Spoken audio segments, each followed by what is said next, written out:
은혜인 줄 믿습니다. 오늘 말씀은 누가복음 12장의 말씀으로 설렘을 회복하는 성도의 삶이라는 제목으로 말씀을 나누기를 원합니다.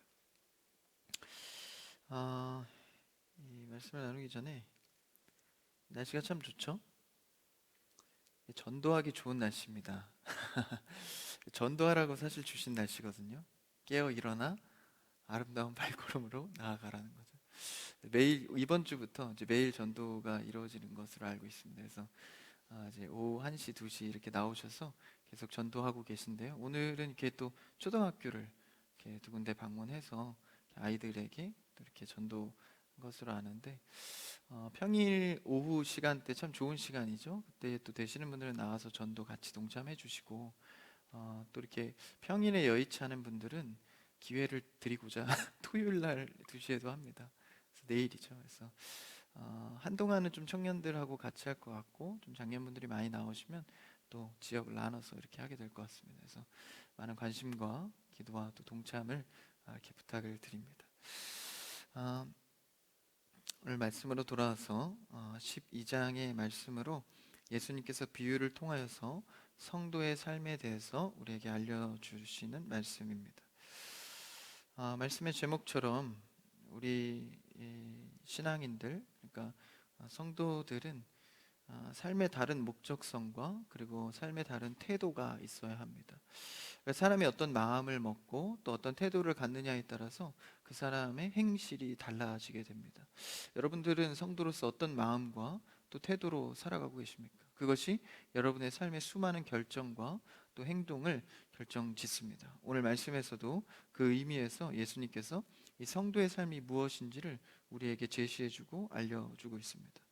이 베드로와 또 제자들 그리고 예수님의 대화 속에서 어떤 성도의 가르침이 있는지를 나누기를 원합니다. 35절에 보니까 허리에 띠를 띠고 등불을 켜고 서 있으라라는 말씀으로 시작합니다. 그러니까 이제 예수님께서 깨어 준비하라는 말씀의 의미에서 이제 35절로 시작을 하고 있는데요. 36절을 한번 이어서 읽어볼까요? 36절의 시작. 너희는 마치 그 주인이 혼인집에서 돌아와 문을 두드리면 곧 열어주려고 기다리는 사람과 같이 되라. 성도의 삶은 마치 주인이 집으로 다시 돌아올 때 종이 이제 주인을 맞이하기 위해서 기다리지 않습니까? 기다리는데 주인이 언제 올지 모르니까 항시 대기하는 종처럼 그런 성도의 삶을 살아라라는 서두로 시작합니다. 36절에서 그러한 정황을 나타내주고 35절에서는 그 기다리는 종이 어떻게 기다려야 하는지를 말하고 있죠. 허리에 띠를 띠고 등불을 켜고 어떻게 해요? 서 있으라. 이 세 가지의 모습을 알려줍니다. 허리에 띠를 띠고 그리고 등불을 켜고 서 있으라라고 말해주죠. 그러니까 집안의 종들에게 명령하는 겁니다. 비유적으로는 그렇고 이 비유가 오늘날 우리에게는 성도의 삶으로 적용하고 있는 것이죠. 그래서 혼인집에서 돌아와서 문을 두드리면 주인이 말이죠. 곧 열어주기를 기다리는 사람이 되어라. 그러니까 주인이 어딜 갔다 온다고 말하죠? 혼인집에 갔다 온다고 말합니다. 근데 구태여 뭐 이 비유니까 뭐 어디 뭐 여러 뭐 주인이 볼 일이 있지 않겠습니까? 근데 그 와중에서도 굳이 혼인집. 그러니까 성경에서는 예수님이 사역할 때 뭐 혼인잔치나 혼인에 대한 비유, 신랑과 신부에 대한 비유를 많이 쓰시죠. 그러니까 성경은요 신랑 대신 예수 그리스도와 신부 된 우리가 다시 하나님 앞에서 관계를 회복하는 사건입니다. 그 모든 그 정황의 사건들을 성경에 싣고 있는 것이죠. 그래서 이 혼인이라는 언급은 굉장히 우리에게 중요한 메시지를 던져줍니다. 그러니까 예수님이 신랑 되시고 우리가 신부 됐다라는 것은 당시의 혼인 예절에 따라서 그렇게 한다라는 거예요. 그러니까 오늘날은 뭐 결혼의 요새는 형태도 많이 달라졌어요. 결혼을 아예 하지 않고도 혼인신고만 하고 사시는 분들도 있고 또 뭐 스몰 웨딩이라고 하나요? 그래서 좀 작게 지인들만 불러서 하는 경우도 있고 뭐 이렇게 크게 하는 경우도 뭐 다양하지 않습니까? 더는 모릅니다. 제가 결혼 안 해서 뭐 결혼에 여러 가지 모습이 있는 것 같아요. 그런데 이 이스라엘 당시의 결혼의 문화는 굉장히 좀 까다로웠습니다.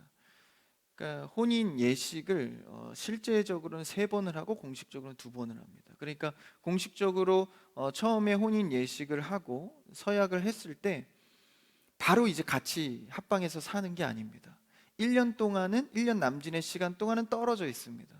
그럼 이제 신랑은 신랑 수업을 받고 이제 집을 짓죠. 그리고 신부는 신부 수업을 받습니다. 그래서 1년 동안 떨어져 있다가 이제 신랑의 아버지, 여기서 비유하건대 신랑은 예수 그리스도죠. 신랑의 아버지, 비유하면 하나님 아버지가 되겠죠. 아버지가 정한 때에 신랑이 신부를 맞이하러 갑니다. 데리러 오는 거죠. 이제 집이 다 지어졌고 신랑의 준비가 됐으니 신부를 데려와라. 그때 준비된 신부를 데려오게 됩니다. 그래서 그때 다시 2번째 서약을 하는 게 결혼식입니다. 그래서 그 결혼식 이후에는 이제 서약이 끝나면 잔치를 벌이는 거죠. 그래서 예수님이 첫 사역이 어디였죠? 그 가나 혼인 잔치잖아요. 거기에 갔을 때 그 가나 혼인 잔치가 1년 뒤에 신랑과 신부가 다시 만나서 일주일 정도 하는 잔치에 들어간 것이죠. 그러니까 이 혼인 잔치는 하나님과 예수님과 우리의 관계에 있어서 매우 중요한 비유적 역할을 하고 있습니다. 그러한 혼인 잔치에 간 주인이 이제 뭐 혼인 잔치에 참석하러 간 거겠죠. 그래서 갔다가 최종적 결혼이죠. 그 잔치는 그 결혼에 갔다가 이제 돌아온 겁니다. 축제에 참여했다가. 그래서 혼인 잔치가 모두 끝나고 돌아온 주인이 이 집에 들어왔을 때 이제 종의 관계로서 말하는 거죠. 그러니까 우리가 하나님과 관계를 여러 가지로 비유하지만 신랑과 신부의 관계도 있고 주인과 종의 관계도 있습니다. 아버지와 자녀의 관계도 있습니다. 그걸 포괄적으로 말하면서 오늘 비유에서 여러 가지 형태를 나타내주고 있는 것이죠. 그럴 때 우리가 집중하는 것은 이 혼인잔치에서 모두 끝나고 돌아온 주인, 그러니까 이건 종말론적 관점을 갖는 것입니다. 예수 그리스도가 이 땅 가운데 다시 올 때 우리의 생애와 잔치가 끝나고 예수님 앞에 이제 본향으로 돌아가는 것. 그래서 그 잔치를 마치고 돌아왔을 때 어떻게 한다고요? 37절, 그 다음 절을 한번 읽어볼까요? 37절 시작. 주인이 와서 깨어 있는 것을 보면 그 종들은 복이 있으리로다. 내가 진실로 너희에게 이르노니 주인이 띠를 띠고 그 종들을 자리에 앉히고 나와 수종 들리라. 마치 신랑이 신부를 찾으러 갔을 때 신부가 준비된 것처럼, 주인이 종에게 갔을 때 종이 주인을 맞이할 준비가 된 것처럼, 어떻게 해요? 주인이 와서 깨어 있는 것을 보면, 준비가 되어 있는 것을 보면 그 종들은 어떻습니까? 복이 있으리로다. 할렐루야. 성경에서 말하는 복은 대부분 구원을 의미합니다.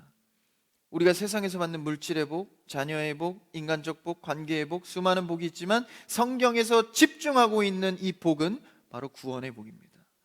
세상 어떤 것과도 대체할 수 없고 만족감을 줄 수 없는 구원의 문제, 그 복이 깨어있는 자에게 있으리로다. 이렇게 말해주고 있는 중요한 대목입니다. 그러면서 너희에게 뭐라고 합니까? 주인이 띠를 띠고 이제는 그 종들을 자리에 앉히고, 아까는 어떻게 되어 있었죠? 서 있었습니다. 앉히고 나와 수종을 든대요. 종이요? 아니요. 주인이 종을 수종 든다는 겁니다. 이제는 그 깨어있고 서 있던 그 시간, 기다리던 막연한 시간들이 끝나고 이제 주인이 돌아왔을 때는 그 종이 주인의 권한에 의하여서 대우를 받는다라는 것입니다. 이 땅 가운데 고난과 어떤 역경과 또 막연함이 있습니까? 주인이 다시 돌아올 때는 하나님의 권세 속에서 우리는 주의 아들로서, 주의 종으로서, 주의 신부로서 대우를 받는다라는 것입니다. 그럴 때에 세상은 이 종의 입장은 사실 뭐 주인이 뭐 종을 섬깁니까? 그렇죠? 세상의 굴레 속에선 세상의 굴레가 아니라 하나님의 권세, 그 본향의 법도대로 우리가 주님께서 우리를 맞이하여 주신다라는 것이죠. 이것이 얼마나 큰 은혜입니까? 그 속에서 이 복을 얘기하면서 38절에 좀 더 강조하는 말씀을 하십니다. 38절 읽어볼까요? 시작. 주인이 혹 이경에나 혹 삼경에 이르러서도 종들이 그같이 하고 있는 것을 보면 그 종들은 복이 있으리로다. 계속 복에 대해서 말씀하시죠. 이 구원의 복에 대해서 말씀하시는데 주인이 이경이나 혹 삼경, 이것은 이제 저녁 10시에서 새벽 3시 정도, 그러니까 저녁이나 새벽이나 이때에 올 수도 있다라는 거예요. 그러니까 주인이 그때 보통 이제 새벽에 돼서 이제 날이 다 끝나고 나면 뭐 오늘은 안 오시나 보다. 보통 이렇게 생각하지 않습니까? 종이 그렇지 않겠습니까? 오늘도 다른 곳에서 유숙하고 오나 보다 생각하겠지만 삼경에 이르러서도 그 종이 자지 않고 혹시 올까 하여 준비하고 있는 자는 복이 있다라는 것이죠. 우리는 성도의 삶을 이 모두 전환으로, 교회에 있을 때는 좀 성도로서, 다른 곳에 있을 때는 좀 다른 사람의 모습으로 우리 성도로서의 정체성을 잃고 다시 오실 예수 그리스도는 늘 묵상하고 기대해야 될 우리의 삶의 본분인데, 그렇지 않고 나의 삶에 바쁠 때는 또 모두 전화를 해서, 그렇게 하지 말고 이경이나 삼경이나 어느 때이든지 성도로서의 정체성을 갖고 그분이 오실 것을 기다리고 살아가는 자는 복이 있다라는 것이죠. 그래서 우리에게 함께 해주시는 이 예수 그리스도를 통한 이 복, 그러니까 35절로 다시 들어가서 보면 그 복을 받는 삼경이나 이경이나 삼경의 밤이나 새벽에까지 기다리는 성도의 삶을 유지하는 사람은 35절에 사실 어떻게 준비하고 있죠? 허리에 띠를 띠고 등불을 켜고 서 있다. 이 허리에 띠를 띠고라는 이 표현은 이제 출애굽 때에 유월절 어린 양의 피로 문설주의 피를 발라서 하나님의 그 심판을 지나가게 하죠. 그게 이제 유월절인데 하나님의 심판이 지나가서 이제 출애굽할 수 있는 상황이 되었습니다. 그래서 다음 날이면 이제 출애굽하여서 이제 홍해를 건너서 갈 이제 상황인 것이죠. 그때에 가기 전에 허리에 띠를 띠고 지팡이를 짚고 신을 신고 음식은 어떻게 해요? 급히 먹으라. 급히 먹는다는 것은 서서 먹으라는 거예요. 그러니까 빨리 가야 하니까 음식도 사실 이스라엘 법상 이 그 음식은 좀 이렇게 반쯤 누워서 몇 시간을 음식을 먹거든요. 이 성찬의 교제로서. 근데 그렇게 하지 않고 급히 먹어라라는 거예요. 출애굽 때 말입니다.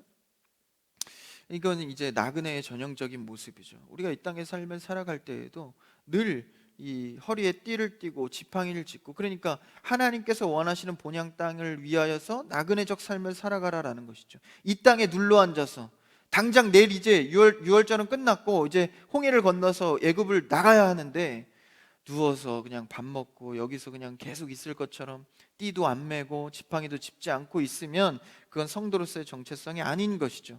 그래서 나그네의 전형적인 모습, 허리에 띠를 띠고 지팡이를 짚고 신을 신고 그 정체성을 유지해서 대기하라. 이제 출애굽할 거다라는 것이죠. 예수 그리스도가 다시 오실 때도 마찬가지입니다. 오늘의 본문처럼 허리에 띠를 띠고 등불을 켜라. 등불은 이제 왜 켜는 거죠? 저녁에 일과가 끝나면 등불을 꺼야 될 거 아닙니까? 누가 올 수 있기 때문에 등을 항상 켜놓는다라는 것이죠. 그래서 서 있는 모습으로 또 말입니다. 그래서 이 전형적인 나그네의 모습으로 예수 그리스도가 다시 올 것을 생각하면, 예수 그리스도가 다시 오시면 어떻게 해요? 우리를 상속자로 부르신다라는 거예요. 상속자로. 주인이 섬겨주죠. 그러니까 예수 그리스도와 함께 하나님의 상속을 받는 자가 되는 것입니다. 이 큰 일을 우리와 함께 하시는 예수 그리스도께서 우리와 함께 하고 싶으셔서 우리에게 오신다라는 것이죠. 이때 준비된 자, 합석하기 위해 함께 하는 자는 복이 있으리라는 것입니다. 그렇다면 주님, 예수 그리스도 신랑이 오실 것이 여러분 기대와 설렘으로 기다리고 있는 겁니다. 그러니까 주인이 언제 오실까 좀 힘들다, 참 기다리기가. 매일 이렇게 서서 기다려야 하는가? 이게 아니라 설레는 거죠.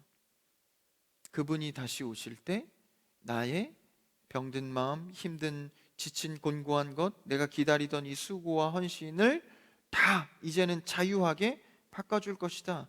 그러니까 우리는 이 오실 예수 그리스도에 대한 설렘의 태도가 중요하다라는 것이죠. 어떤 성품의 성도가 될 것인가, 어떤 좋은 사람이 될 것인가, 여러분 이게 아니라요, 그냥 우리의 속의 마음의 태도가 어떠한 성도로 살아가고 있는가, 예수 그리스도에 대해서, 오실 그분에 대해서 설레임으로 살아가고 있는가. 그것이, 그러니까 예수님은 행위를 통하여서 우리의 믿음을 검증한다고 합니다. 그렇죠? 그러니까 우리의 설렘을 증명하는 건 뭐예요? 우리의 행위입니다. 근데 이 설렘 없이 그냥 내가 지식적으로 따르는 행위를 내가 이행해 나가는 것은 결국 한계가 옵니다. 1년, 길어야 2년이겠죠? 그 정도 시간이 지나면 지칩니다. 이게 맨날 등불 켜고 서 있는 거 쉽지 않다. 굉장히 힘든 거죠. 근데 이 마음의 설렘과 태도를 갖고 이 행위를 하는 자는 다른 것이죠. 1년이 지나도 2년이 지나도 이 설렘의 마음으로 그 삶의 방식을 이어갈 수 있습니다. 그러니까 우리가 어떤 마음과 태도를 주 앞에 갖고 있느냐에 따라서 삶에 사는 방식 자체가 달라진다라는 것이죠. 종들이 많이 있을 것입니다. 어떤 종은 매일매일이 귀찮아서 시키니까 할 수도 있고요. 어떤 종은 주인이 올 것을 기대하고 날마다 설레이는 마음속에 하고 있는 줄 모릅니다. 삶의 방식이 완전히 다른 것이죠. 우리가 어렸을 적을 좀 떠올려 보면 이제 어떤 여행을 가거나 특히 어렸을 때 이 소풍을 많이 가지 않습니까? 학교에서 소풍을 가면 굉장히 설레요. 그렇죠? 일상과 좀 다르게 되어집니다. 그래서 그 소풍 가기 전날은요, 소풍을 가기 위한 준비로 가득 차 있습니다. 그래서 뭐 맛있는 것도 사고, 어머니가 그 김밥을 준비하면 옆에서 주워 먹으면서 내일의 기대를 하면서 말이죠. 그래서 맛있는 것도 막 싸고 가방을 막 이렇게 싸지 않습니까? 그래서 내일 친구들이랑 뭘 할까? 막 그 고민 속에 이 삶이 완전히 달라지는 거예요. 여행도 마찬가지 아닙니까? 내가 평소에 하지 않던 계획들이 여행 전에 삶이 완전히 달라요. 목적이 완전히 달라지기 때문입니다. 그래서 그 날짜, 여행 가는 날짜, 소풍 가는 날짜에 맞춰서 모든 삶의 태도가 바뀐다라는 것이죠. 저도 이번에 이 청년부 경건 훈련을 하면서 이제 경건 훈련의 날짜가 있지 않습니까? 그럼 그 날짜에 맞춰서 준비해야 될 것들, 저는 또 말씀을 인도하니까 그 말씀을 준비하고 이런 시간과 제가 해야 될 그런 준비해야 될 태도들, 이런 수많은 것들이 일상이 완전히 달라지는, 일상이 완전히 그 경건 훈련 스케줄에 맞춰서 완전히 다 달라지는 겁니다. 그래서 그러한 삶의 목적과 삶의 그런 기대하는 다시 오실 예수 그리스도의 설렘이 있다면 나의 삶의 스케줄과 행위가 달라질 수밖에 없다라는 것이죠.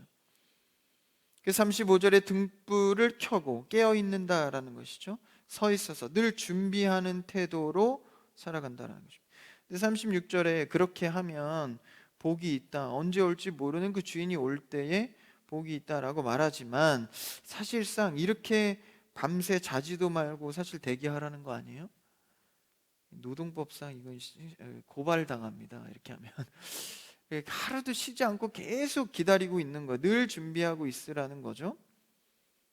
근데 우리의 성도의 태도는 어떠합니까? 성도는요, 날마다 이 예수 그리스도를 통하여서 설레서 하는 일은요, 내가 고단하고 내가 무슨 노동처럼 해야 하고 이런 관점이 아니다라는 것이죠. 계시록 3장 20절에 보면 누가복음 오늘 12장과 같은 그림을 그리고 있습니다. 한번 읽어볼까요? 시작. 볼지어다 내가 문 밖에 서서 두드리노니 누구든지 내 음성을 듣고 문을 열면 내가 그에게로 돌아가 그와 더불어 먹고 그는 나와 더불어 먹으리라. 지금 누가복음 12장도 그렇고 계시록 말씀도 그렇고, 계시록은 특별히 이제 교회를 향해서 말씀을 전하는 거죠. 그러니까 교회 성도들에게 이 말씀을 전하고 있다라는 거예요. 문 두드리는 분은 누굽니까? 예수 그리스도입니다. 그러니까 성도들이 예수 그리스도가 문을 두드릴 때 내가 그것에 대해서 준비되어서 반응하는 자는 내가 너희 속에 들어가 더불어 먹으리라. 더불어 먹는다는 것은 무엇입니까? 성찬의 의미입니다. 그러니까 내가 너희와 함께 더불어 먹는다는 것은 한 가족이 되었음을 선언하는 것이죠. 관계적인 회복을 말하고 있습니다. 신랑과 신부가 하나 되어서 함께 사는 것, 그랬을 때 이 신부는 이 함께 더불어 먹고 살 것을 기대하면서 신랑에 대한 열렬한 사랑의 마음으로 기다리고 있다는 것입니다.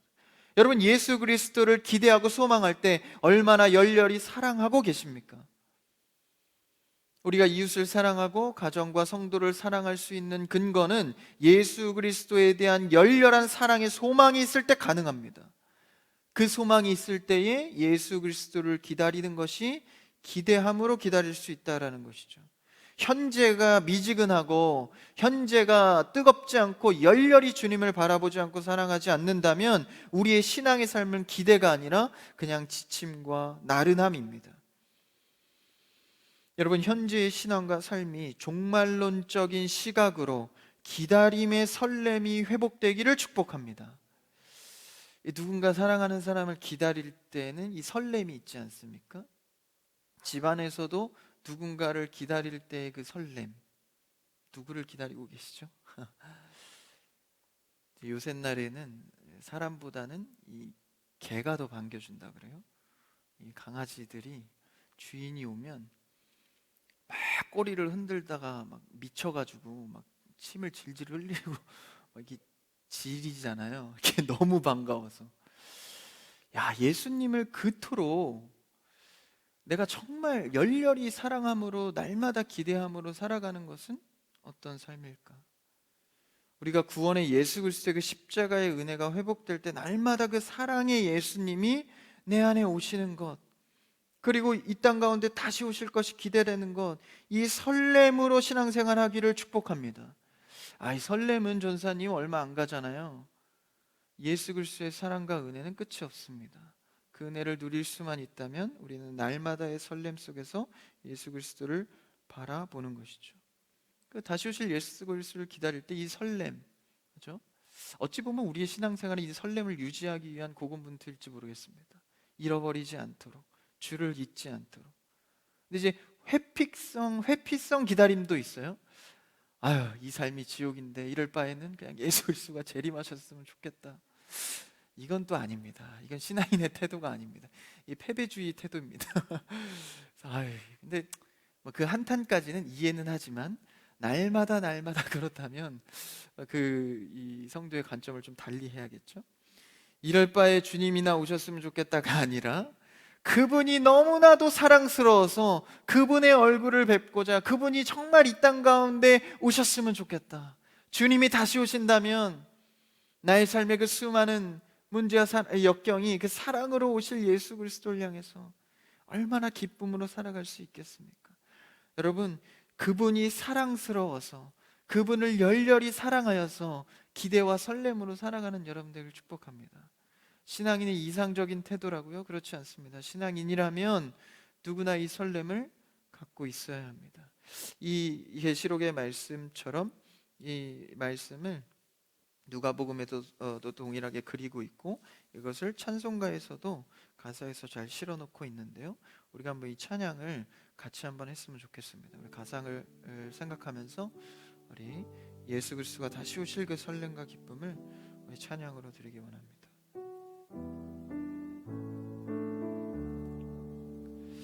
주 예수 대문 밖에 기다려 섰으나 단단히 잠가두니 못 들어오시네. 나 주를 믿노라고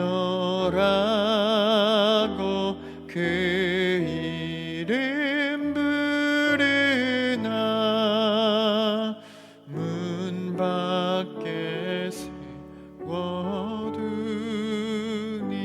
참 나의 수치라. 문 두드리는 손은 못 박힌 손이요 또 가시 면류관은 그 이마 둘렀네. 이처럼 기다리심 참 사랑이로다. 문 굳게 닫아두니 한없는 내 죄. 우리 3절 찬양합시다. 주 예수 주 예수 간곡하게 권하는 말씀이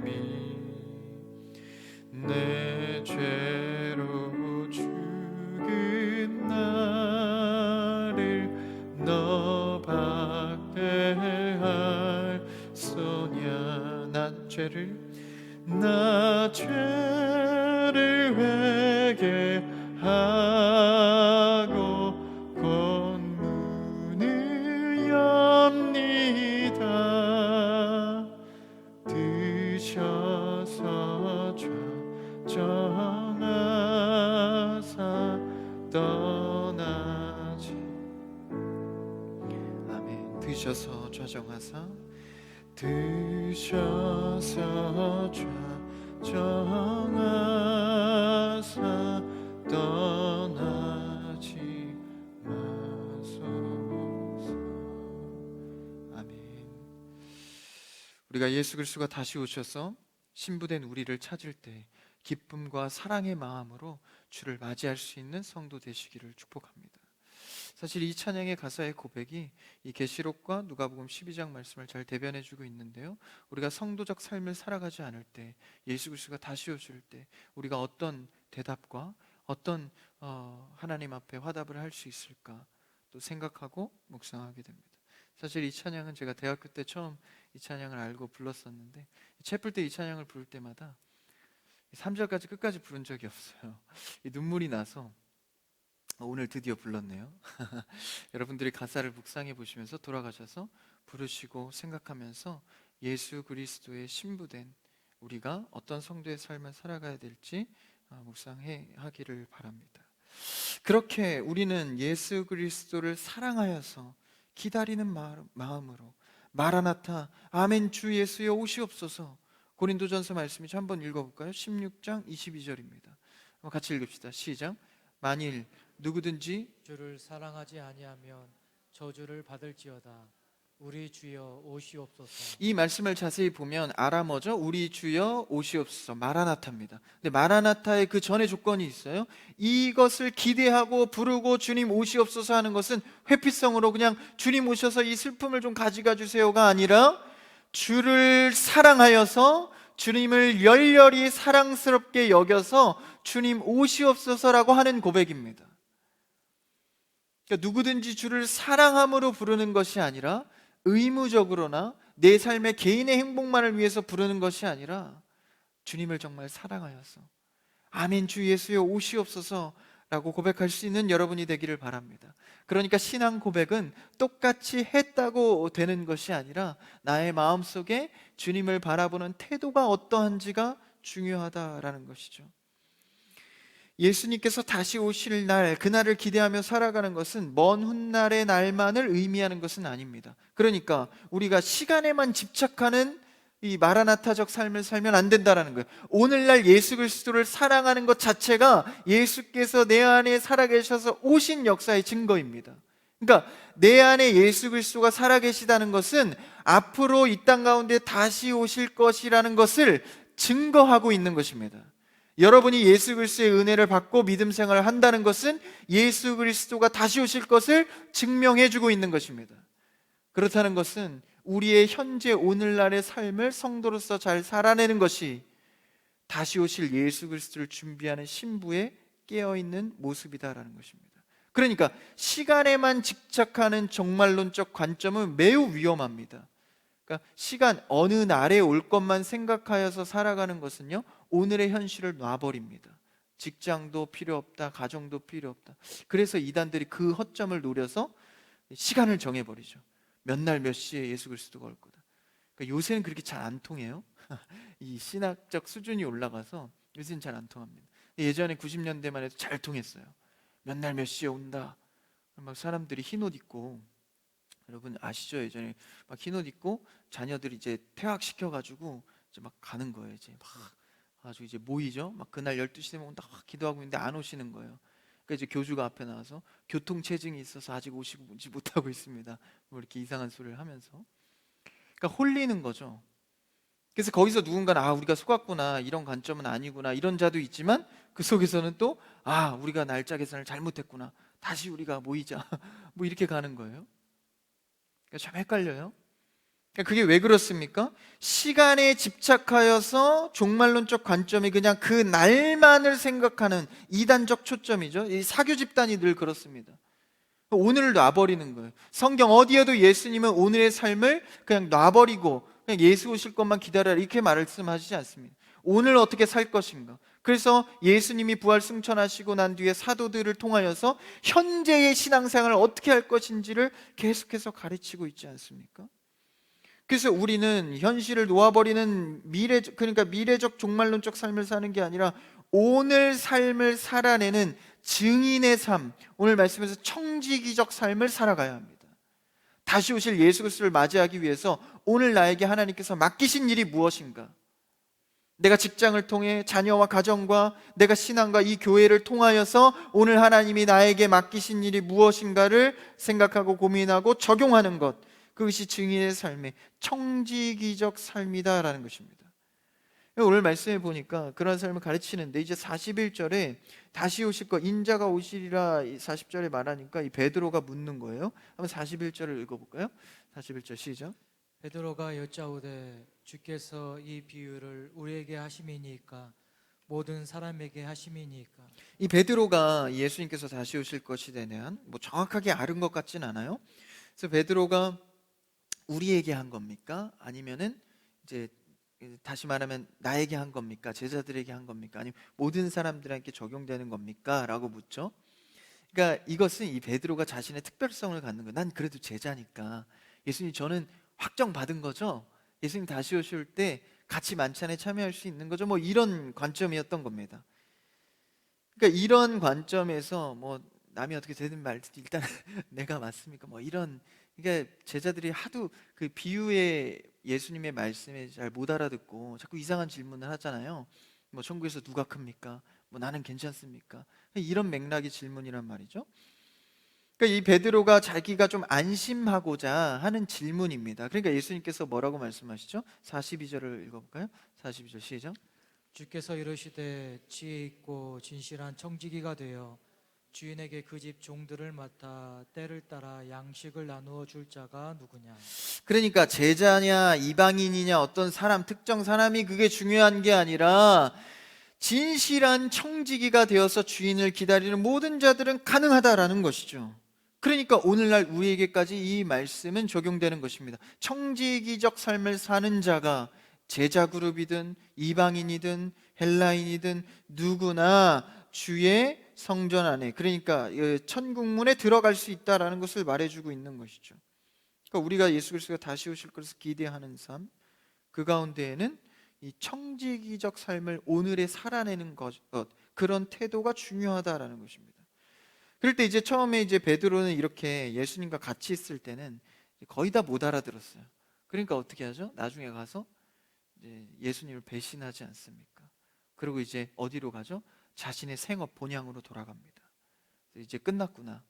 나는 배신도 하고 이제 예수님의 3년 반 공생애를 따라다니면서 참 허망했다. 이렇게 돌아가 있을 때 부활하셔서 가장 먼저 예수님은 베드로를 찾아가시죠. 그래서 그의 사랑의 마음을 회복시켜 주시고 뭘 회복시켜 주시죠? 사도권을 회복시켜 주십니다. 그래서 다시 일어나 복음의 일을 할 수 있어요. 그때 이제 베드로가 깨닫고 사도권을 부여받고 종말론적 관점에서 삶을 살아가기 시작합니다. 교회를 세우고 복음을 전하고 오늘을 어떻게 살아내야 될지를 태도가 바뀐다라는 것이죠. 그 전에 실패하고 죄 가운데 그리고 잘 못 알아들을 때는 자꾸 생업으로 돌아가는 거예요. 이제 다시 만난 부활의 예수님, 그러니까 베드로 입장에서는 다시 오신 예수님인 거예요. 그 예수님을 만나게 되자 삶이 바뀌는 것이죠. 여러분, 다시 오실 예수님에 대한 관점이 명확하게 있는 자들은요, 오늘의 삶의 태도를 성도로서 바꿔갈 수가 있습니다. 어떻게 살아가야 하는지. 그래서 베드로가 그것을 종말론적 관점에서 경험하고 깨닫고 나서 교회를 세우면서 이제 마지막 날을 살아가는 오늘의 우리 성도들에게 이제 전하기 시작하는 거예요. 자신이 직접 깨달았으니까. 처음에는 이상하게 질문하다가 나중에 이제 베드로가 베드로전서를 쓰죠. 거기서 권면할 때 완전 다른 사람입니다. 자신이 직접 이제 권면을 하게 되는 것이죠. 그 베드로전서를 우리가 한번 가서 읽고 한번 마치겠습니다. 베드로전서 한번 가볼까요? 성경책 있으신 분들은 베드로전서 4장입니다. 베드로전서 4장 6절에서 11절인데요. 그렇게 이 바뀌어진 이 청지기적 종말론적 관점을 가진 이 베드로가 이제 가르치기 시작합니다. 어떻게 말하죠? 한번 6절을 읽어볼까요? 6절 시작. 이를 위하여 죽은 자들에게도 복음이 전파되었으니 이는 육체로는 사람으로 심판을 받으나 영으로는 하나님을 따라 살게 하려 함이라. 이 말이 좀 어렵죠? 죽은 자들에게도 복음이 임하나. 죽었는데 어떻게 복음이 임합니까? 이거는 다시 말하면 이제 복음을 받아들인 자도 어떻게 돼요? 육체로서는 심판을 받는다.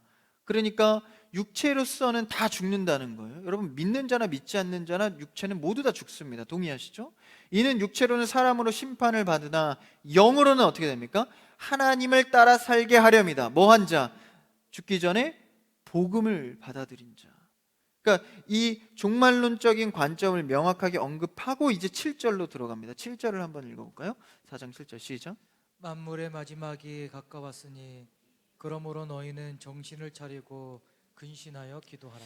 만물의 마지막이 가까이 왔다. 종말론적인 관점이죠. 이제는 예수 그리스도가 다시 오면 우리는 종말이 온다. 그리고 육체도 개인적 종말을 맞이하게 된다. 이 모든 종말들이 가까이 왔으니 우리의 이제 태도를 네 가지를 향하여서, 다섯 가지를 향하여서 말해주고 있는데요. 그 첫 번째가 7절에 나오는데 이제 종말론적 관점을 가진 성도가 어떻게 살아가야 하는지, 베드로도 이거 전에 몰랐어요. 근데 이제 예수님 만나고 이제 깨달은 거잖아요. 7절에 뭐라고 합니까? 그러한 자는 너희는 정신을 차리고 근신하여 기도하라. 정신 똑바로 차려, 뭐 이렇게 다그치는 것 같지만 여기에 정신 차리라고라는 의미는 세상의 수많은 변화되는 시끄러운 소리로부터 흔들리지 말고라는 의미를 갖습니다. 그러니까 성도가 예수 그리스도 다시 오실 종말론적 관점으로 오늘 살아내는데 뭐 처음에는 자신이 있을지 몰라요. 근데 사실 수많은 이런 유혹들과 세상의 부딪힘과 믿지 않는 자들의 유혹 막 이런 거 부딪히다 보면 정신이 이제 혼미해져요. 시끄러운 소리들이. 다시 한번 다잡는 거예요. 정신을 차리고 너가 누구인지 보고 그다음 뭐라 그러죠? 7절에 보니까 근신하여는 신중하고 조심하라는 뜻입니다. 그러니까 성도로서 하나님 앞에 다시 한번 생각하고 성도로서 맞는 태도인지를 점검하라라는 것이죠. 그러한 태도로 어떻게 하라는 거예요? 기도하라라는 것입니다. 그것이 성도의 모습이고 성도의 태도라는 것이죠. 그 다음 두 번째는 무엇입니까? 8절을 한번 읽어볼까요? 8절 시작. 무엇보다도 뜨겁게 서로 사랑할지니 사랑은 허다한 죄를 덮느니라. 무엇보다도 열렬히, 우리 아까 고린도전서에서 봤죠? 주를 사랑함으로 마라나타 주 예수여 오시옵소서 했잖아요. 그 사랑으로 사랑하라라는 것입니다. 이게 바로 우리 이 23년도 표어 주제 아닙니까? 그래서 우리가 무엇보다 뜨겁게 서로 사랑하라, 이게 열심히 노력하라는 것이 아니라 예수 그리스도의 사랑을 기대하는 이 종말론적인 관점을 가진 자는 그 사랑으로 사랑하라는 것이죠. 그러한 사랑은요 어떻게 돼요? 이 사랑은 허다한 죄를 덮는다라는 것입니다.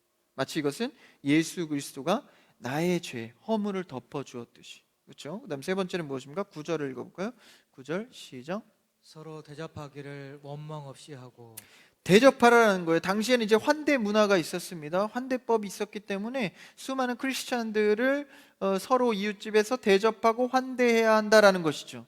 나그네들을 환대해야 한다라는 거예요. 나그네가 한 명 올 때는 좀 대접할 수도 있습니다. 두 번, 세 번, 네 번 오면 불평이 생기고 원망이 생기는 거죠. 그리하지 말라는 거예요. 왜요? 이 나그네는 사실 누구였습니까? 바로 나였기 때문에. 나그네적 삶을 살아가는 나를 새 생명의 구원의 자리로 옮겨 놓으셨으니 그 구원의 감격을 누리고 종말론적인 관점을 사는 사람들은 다른 사람에 대해서 늘 대접할 수 있어야 한다는 거예요. 원망하지 마라. 왜? 너가 나그네여 있을 때 자리를 옮겨 놓음을 받았기 때문에. 우리는 그 사랑과 대접을 통하여서 오늘 누가복음 말씀에도 보니까 주인이 왔을 때 우리를 대접해 주잖아요. 종을, 그렇죠? 자리에 앉게 하시고 그 대접을 받았는데 우리가 오늘날의 삶의 태도에서 대접하는 것을 원망한다면 우리의 정체성이 아니다라는 것이죠. 그 다음에 10절 마지막 성도의 삶입니다. 10절 같이요, 시작.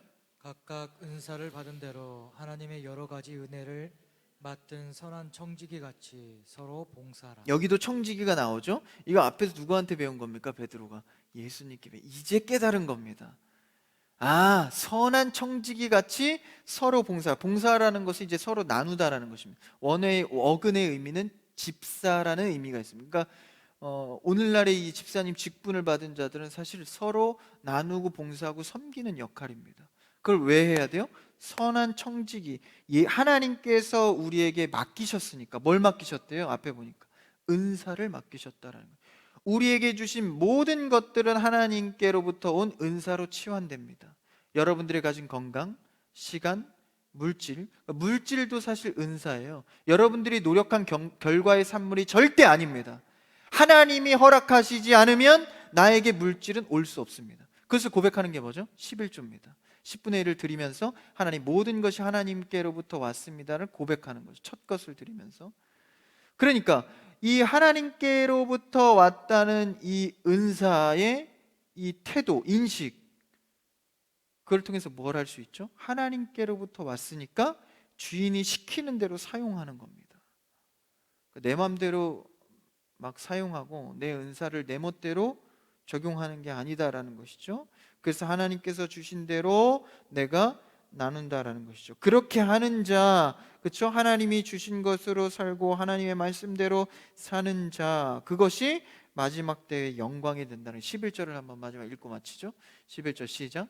만일 누가 말하려면 하나님의 말씀을 하는 것 같이 하고 누가 봉사하려면 하나님이 공급하시는 힘으로 하는 것 같이 하라. 이는 범사에 예수 그리스도로 말미암아 하나님의 영광을 받으시게 하려 함이니 그에게 영광과 권능이 세세에 무궁하도록 있느니라. 아멘. 아멘. 하나님께서 영광 받는 것은요, 우리가 하나님께서 주신 말씀과 능력으로 힘을 힘입어서 살아가는 것입니다. 다시 오실 예수 그리스도를 기대하면서 오늘을 신앙인으로서 살아내는 것, 이 자체가 하나님께 영광이 된다라는 것입니다. 그러니까 일상에 수많은 하나님께 영광 올려드릴 제목이 얼마나 많습니까? 내가 성도로서 마음을 먹고 사는 것 자체가 영광이라는데 우리의 삶의 소소한 것들이 얼마나 주께 영광이 될 수 있는 요소들이 많냐라는 것이죠.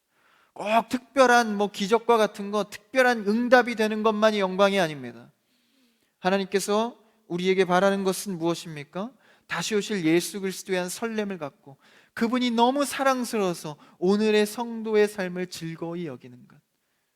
여러분, 그런 설렘이 회복되는 성도의 삶이 되기를 축복합니다. 이 밤 기도할 때 그 설렘이 회복되게 하시고 우리 안에 무너졌던 신앙인의 모습이 회복되게 하여 주시옵소서. 우리 이 마음을 갖고 주 앞에 기도하는 이 밤 되기를 주님의 이름으로 축복합니다. 기도하겠습니다.